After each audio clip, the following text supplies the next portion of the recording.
Outlet पर होगा आपके सारे फिजिक्स के इंस्टीट्यूट मैथ्स का सफाया। बस अपने फोन से क्वेश्चन की फोटो खींचो, क्रॉप करो और तुरंत वीडियो सोल्यूशन पाओ। डाउनलोड कीजिए डाउटनेट ऐप अभी या फिर व्हाट्सएप कीजिए अपने डाउट्स 8 400 400 400 पर। तो गाइस हमारे यहाँ पे क्वेश्चन है कि explain why is there a phenomenal decrease in ionization enthalpy from carbon to silicon. ठीक है, तो ये कह रहा है कि हमारा जो कार्बन से सिलिकॉन जाते हैं तो उसमें हमारे पास जो आयनाइजेशन एंथैल्पी की डिक्रीज क्यों होती है इतनी। ठीक है, ये पूछा हमसे। तो यहाँ पे कार्बन से सिलिकॉन जा रहा है, मतलब कि हम क्या कर रहे हैं, ग्रुप 14 में हम डाउन द ग्रुप जा रहे हैं। ठीक है, तो यहाँ पे कार्बन से अगर सिलिकॉन में जा रहे हैं तो क्या हो रहा है, कार्बन जो है हमारा ये सेकंड पीरियड का एलिमेंट है। ठीक है, और ये हमारा क्या है, थर्ड पीरियड का एलिमेंट है। और कह रहा है कि जो आयनाइजेशन एंथैल्पी होती है ये हमारी काफ़ी डिक्रीज कर जा रही है। ठीक है, मतलब कार्बन में हमारे पास काफ़ी ज़्यादा आयनाइजेशन एंथैल्पी है, बट यहाँ पे सिलिकॉन में क्या है, हमारे पास काफ़ी कम आयनाइजेशन एंथैल्पी है। ठीक है, तो इसका रीज़न तो ये सिंपल सा है। ठीक है, अगर कार्बन का साइज़ देखें हम तो कार्बन का साइज़ क्या होता है, हमारा छोटा होता है। ठीक है, सिलिकॉन से। ठीक है, तो यहाँ पे साइज क्या होगी, बढ़ गई सिलिकॉन की। ठीक है, साइज इसकी ज़्यादा होती है।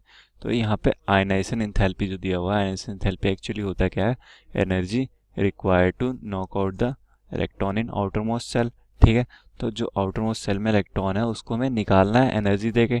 ठीक है, तो अगर यहाँ पे हमारे पास छोटा एटम है, ठीक है, जैसे ये हमारा कार्बन का एटम है, और मान लेते हैं ये हमारा बड़ा एटम जो है हमारा सिलिकॉन का एटम है। ठीक है, तो यहाँ पे इस पे हमारे पास न्यूक्लियस पे कुछ चार्ज होगा। ठीक है, इस पे भी कुछ न्यूक्लियस पे चार्ज होगा।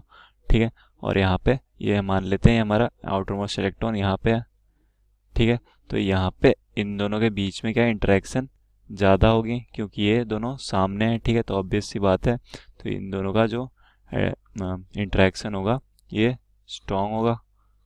ठीक है, क्योंकि डिस्टेंस कम है। और वहीं यहाँ पे अगर देखें हम तो यहाँ पे क्या होगा, हमारे पास जो आउटर मोस्ट इलेक्ट्रॉन होगा, मान लेते हैं यहाँ पे, तो यहाँ पे क्या डिस्टेंस ज़्यादा है, तो जो इंटरेक्शन होगी वो क्या होगी, वीक होगी। ठीक है, तो यहाँ पे इन दोनों के बीच में वीक इंटरेक्शन है, तो इस इलेक्ट्रॉन को क्या कर सकते हैं हम, इजीली नॉकआउट कर सकते हैं। ठीक है, तो मतलब कि इसकी आयनाइजेशन एंथैल्पी क्या होगी, कम होगी। ठीक है, तो यहाँ पे इसलिए जो सिलिकॉन का साइज बड़ा होता है, इसलिए इसकी जो आयनाइजेशन एंथैल्पी क्या होती है, कम होती है।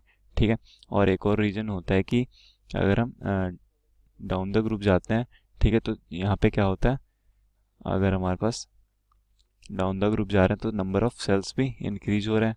ठीक है, तो नंबर ऑफ सेल्स इंक्रीज हो रहे हैं, तो जो हमारे आउटर मोस्ट सेल को जो हमारे स्क्रीनिंग इफेक्ट पड़ेगी, ठीक है, वो भी काफ़ी ज़्यादा होगी। ठीक है, अगर यहाँ पे देखें तो यहाँ पे हमारे पास और भी इलेक्ट्रॉन होंगे के अंदर वाले सेल में। ठीक है, और इस सेल्स की वजह से जो इन दोनों का इंटरेक्शन है, आउटर मोस्ट सेल के इलेक्ट्रॉन और इस न्यूक्लियस का, ये काफ़ी कम होगा। ठीक है, इसको हम कहते हैं स्क्रीनिंग इफेक्ट।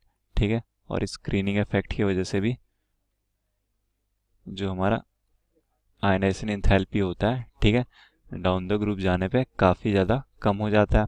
ठीक है, हमारा इलेक्ट्रॉन और लूजली बॉन्डेड हो जाता है, इस वजह से उसको हम थोड़ी सी एनर्जी देके भी नॉकआउट कर सकते हैं। तो यही रीज़न होता है कि हम देखते हैं कि जो कार्बन की आयनाइजेशन एंथैल्पी होती है काफ़ी ज़्यादा होती है सिलिकॉन से।